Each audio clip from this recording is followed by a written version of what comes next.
হয়ে গেছিল। হাইকোর্টের স্থগিতাদেশের পরে তাদের বেতনটা চালু হয়েছে।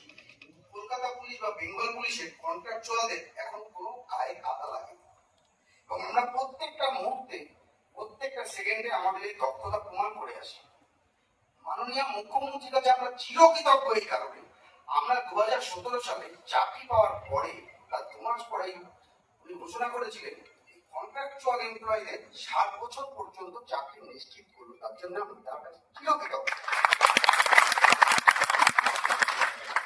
তখন কন্ট্রাকচুয়ালদের রিটায়ারমেন্ট ছিল গ্রাজুইটি 1 লক্ষ টাকা, সেখান থেকে বাড়িয়ে করা হলো 5 লক্ষ টাকা।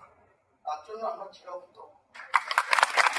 আমাদের বেতন উনি যখন বুঝেছিলেন এতটাই কম, উনি 2000 টাকা বেতন বৃদ্ধি করেছিলেন। আমরা ভীষণ আনন্দ পেয়েছিলাম।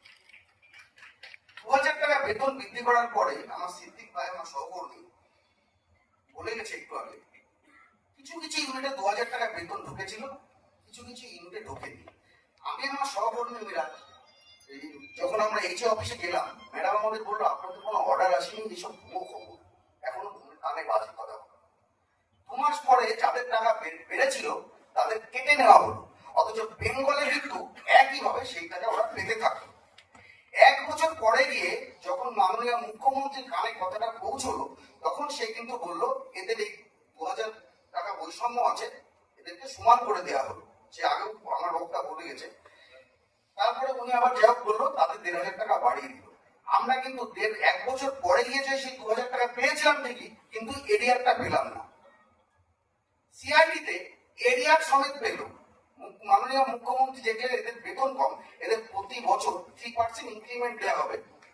কিন্তু সরকার ঘোষণা করে, মুখ্যমন্ত্রীর কাছে আমরা চিরকৃতজ্ঞ, কিন্তু কেন জানি না কোন কারণে কোথায় আটকে আছে। আমরা চুক্তিভিত্তিক কর্মী হওয়া সত্ত্বেও আমরা সমস্ত কিছু থেকে বঞ্চিত হচ্ছি। আমরা ইনক্রিমেন্ট পাচ্ছি না, আমরা প্রতি বছর সরকার যখন বেতন ঘোষণা করছে আমরা সেই বেতন গ্রহণ পাচ্ছি না।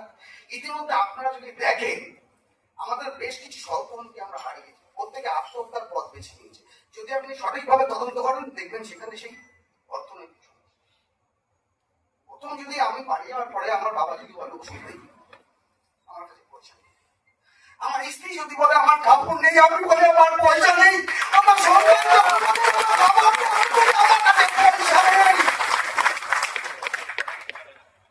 আপনি যে টাকায় গ্যাস কেনেন আমি সে টাকায় গ্যাস কিনি। আপনার ইলেকট্রিক বিদ্যুৎ বিল যা হয় আমারও সেই একই। আজকে আমাদের ছোট চোখে দেখা হয় আমরা কন্ট্রাকচুয়াল এমপ্লয়ি বলে। একদম এই কন্ট্রাকচুয়ালদের বেতন যদি 50,000 টাকা হতো